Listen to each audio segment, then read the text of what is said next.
नमस्कार विद्यार्थी मित्रांनो, तुमचे सहर्ष स्वागत आहे इकॉनॉमिक्स बाय धनंजय मते या यूट्यूब चॅनलवर।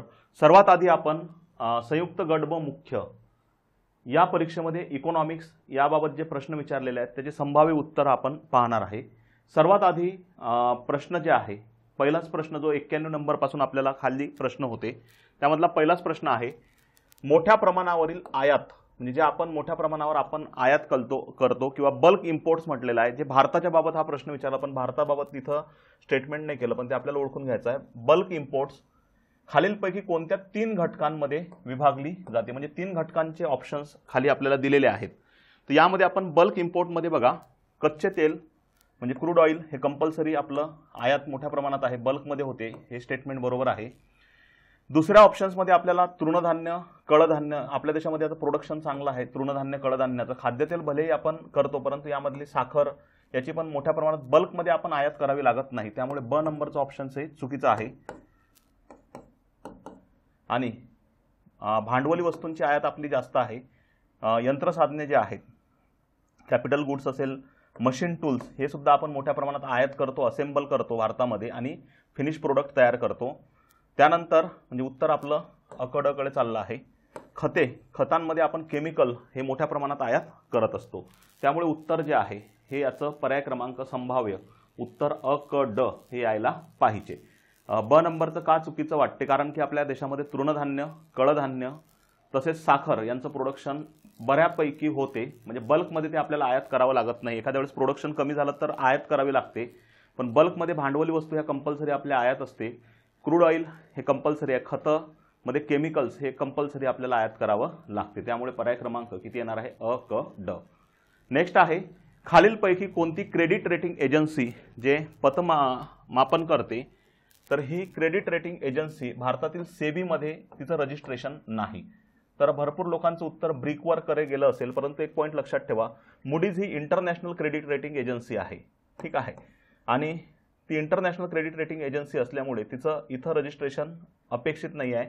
ती असोसिएट्स आहेत, तिकडून भारतामध्ये आलेली आहे, त्यामुळे तिला परवानगी घ्यावी लागते, पण थेट तिचं रजिस्ट्रेशन सेबीमध्ये नाही।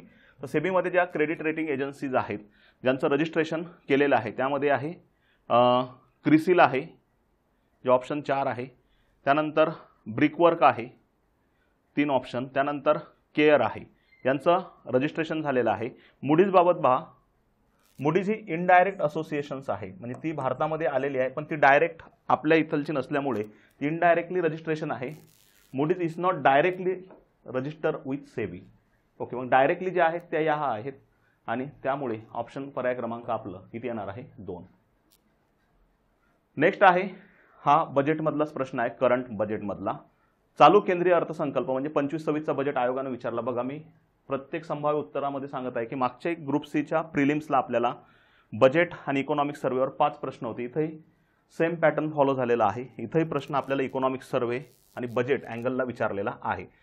चालू 25-26च्या अर्थसंकल्पामध्ये जो जेंडर बजेट आहे त्या जेंडर बजेटला अलोकेशन जे केलेलं आहे, फंड अलोकेशन किंवा तिथं पैसा जो दिलेला आहे जेंडर बजेटसाठी, तर मागच्या वर्षी 24-25 मध्ये तो 6.8% होता, 6.8%। तर आर्थिक वर्ष 25-26 मध्ये तो किती दिलेला आहे, तर तो आहे 8.86%। किती दिलेला आहे, 8.86%।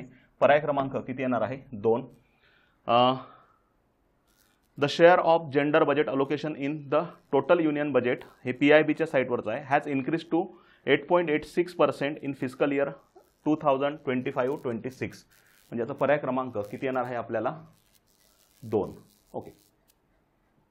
नेक्स्ट, हा सोपा प्रश्न आहे, मागच्या वर्षीचाच पॅटर्न त्यांनी इथंही फॉलो केला। मागच्या वेळेस त्यांनी 1, 2, 3, 4 पहिल्या 4 वित्त आयोगाच्या जोड्यांबाबत विचारलं होतं, आता इकडे शेवटच्या 4 वित्त आयोगाच्या जोड्यांबाबत हा प्रश्न विचारलेला आहे।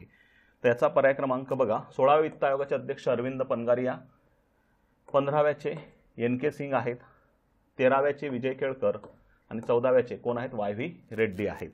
म्हणजेच अला 3, अला 3 आहे, त्यानंतर बला 4, अला 3 बला 4 म्हणजे पर्याय क्रमांक 2, कला 2 आणि डला 1, पर्याय क्रमांक किती येणार आहे, 2। खालीलपैकी कोणता देश आसियानचा सदस्य नाही, फिलिपिन्स आहे, कंबोडिया आहे, इंडोनेशिया आहे. भारत हा आसियानचा सदस्य नाही, त्यामुळे पर्याय क्रमांक किती येणार आहे? 4. Brunei, Cambodia, Indonesia, Laos, Malaysia, Myanmar, Philippines, Singapore, Thailand, Vietnam यामधले 3 ऑप्शन आपल्याकडे आहेत. कंबोडिया, इंडोनेशिया आणि फिलिपिन्स. फिलिपिन्स, कंबोडिया आणि इंडोनेशिया. भारत याचा सदस्य नाही आणि तसंच चर्चेत पण कधी राहत नाही याबाबत, त्यामुळे पर्याय क्रमांक थेट किती येणार आहे? 4. नीती आयोग पुरस्कृत स्पर्धात्मक संघ राज्यात्मक खालीलपैकी कोणत्या बाबींचा समावेश होत नाही? म्हणजे नीती आयोग जे राज्यांमध्ये आणि केंद्रामध्ये जे कोऑपरेटिव्ह फेडरलिझम हे स्ट्रक्चर ठेवते त्यासाठी खालीलपैकी काय येत नाही? तर यामध्ये बघा, सिक्युरिटी मार्केट इंडेक्स हा नीती आयोगाचा काही संबंध नाही, कारण की याची नियामक संस्था ही वेगळी आहे, सेबी आहे. त्यामुळे ड नंबरचा ऑप्शन थेट यामधलं बाजूला येते. त्यामुळे पर्याय क्रमांक किती येणार आहे? 4. तर पहिला ऑप्शन बघा, राज्यांमध्ये निरोगी स्पर्धा निर्माण होण्यासाठी राज्यांची क्रमवारी ठरवणे हे बरोबर आहे. कॉम्पिटिशन इंडेक्स संदर्भात काम करते. राज्यांचा शालेय आणि आरोग्य निर्देशांक काढणे आणि राज्यांचा निर्यात स्पर्धात्मकता निर्देशांक काढणे, तर हे बरोबर आहेत. हे नीती आयोग जे इंडेक्स काढते त्यामध्ये एक्सपोर्ट संदर्भातील जो निर्यात स्पर्धात्मक निर्देशांक आहे, त्यानंतर स्कूल एज्युकेशन राज्यांचा शालेय संदर्भातील निर्देशांक, त्यानंतर स्टेट हेल्थ इंडेक्स राज्यांचा आरोग्य निर्देशांक हा काढला जातो. म्हणजेच पर्याय क्रमांक ए बी सी हे बरोबर आहे. चुकीचं कुठला आहे? पर्याय क्रमांक 4 हा इंडेक्स या लिस्टमध्ये नाही आहे. नेक्स्ट आहे, आर्थिक सुधारणांसंदर्भातील मूल्यमापन कोणते मुद्दे सुधारणांचे अपयश दर्शविते? ज्या आर्थिक सुधारणा आपण LPG धोरणानंतर 91 नंतर घडून आणलेल्या आहेत, अपयश विचारलेले आहेत. अपयश हे म्हणजेच निगेटिव्ह असणार आहेत ऑप्शन्स. जे निगेटिव्ह ऑप्शन्स आहेत ते पूर्णपणे बरोबर. जॉबलेस ग्रोथ आहे, बरोबर आहे. टेक्नॉलॉजीचा वापर वाढला त्यामुळे जॉबलेस ग्रोथ मोठ्या प्रमाणात आहे. गरीब आणि श्रीमंत यांच्यामधली दरी वाढली, कारण की टेक्नॉलॉजी जे घेऊ शकतात किंवा जॉब ज्यांना संघटित क्षेत्रात मिळू शकते त्यांना जॉब मोठ्या प्रमाणात आहेत. वाढती असमानता, बरोबर आहे. वाढता आर्थिक विकास दर, तर हे चुकीचं आहे. हा पॉझिटिव्ह स्टेटमेंट आहे तसंही पण. त्यानंतर आरोग्य सुविधांवर कमी झालेला सार्वजनिक खर्च, हे पण बरोबर आहे. ABD पर्याय क्रमांक येणार 1. नेक्स्ट आहे फिशरचा, हा खूप सोपा आहे. MV बरोबर PT. जुनाच प्रश्न रिपीट झाला. मनी, व्हेलॉसिटी,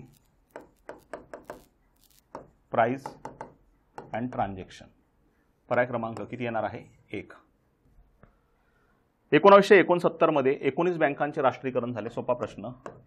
किती बँकांचे झाले होते? 14 बँकांचे राष्ट्रीयकरण झाले, ज्यांच्या ठेवी 50 कोटीपेक्षा जास्त होत्या. पर्याय क्रमांक 1 चुकीचा आहे. तर बरोबर जे आहे हे पर्याय क्रमांक फक्त 2 आहे. हा पण PYQ आहे, जुनाच रिपीट झालेला आहे. हा प्रश्न थोडा वेगळ्या अप्रोचनी गेलेला आहे, म्हणजे याचं उत्तर काढणं थोडं अवघड आहे आणि संभाव्य सांगणं सुद्धा मला अवघड वाटते, कारण त्याचं उत्तर आपल्या हाती नाही आलेलं. तरी पण प्रयत्न करून लॉजिकली सांगतो. 51, 52 ते 18, 19 या संपूर्ण काळात जवळजवळ 93 ते 94% परदेशी सहाय्य फॉरेन एड स्वरूपात भारताला मिळाले आहे. तर कुठल्या स्वरूपात ते मिळालेलं आहे? तर आता त्याचा ऑप्शन्स हे पण दाखवते, कर्जांच्याही स्वरूपात दाखवते, ठीक आहे. आणि त्यामुळे 2 ऑप्शन्स इथले निघू शकतात. त्यामुळे पर्याय क्रमांक थोडं ऑप्शन हे स्ट्रॉंग वाटते असे टेक्निकली आपले जे ॲनालिसिसनुसार सांगतो, परंतु हे संभाव्य उत्तर आहे असं आपण मानूया याचं. तर हा होता आपल्याला व्यापार घटकावरचा प्रश्न होता. हा आपल्याला बँकिंग म्हणजेच आपल्याला वित्तीय क्षेत्र दिलेलं आहे त्यामधला बँकिंगवर आधारावर होता. हा पैसा किंवा सिद्धांत आधारावर होता. हा LPG. त्यानंतर हा आपल्याला current base index NITI Aayog व्यापारासंदर्भात.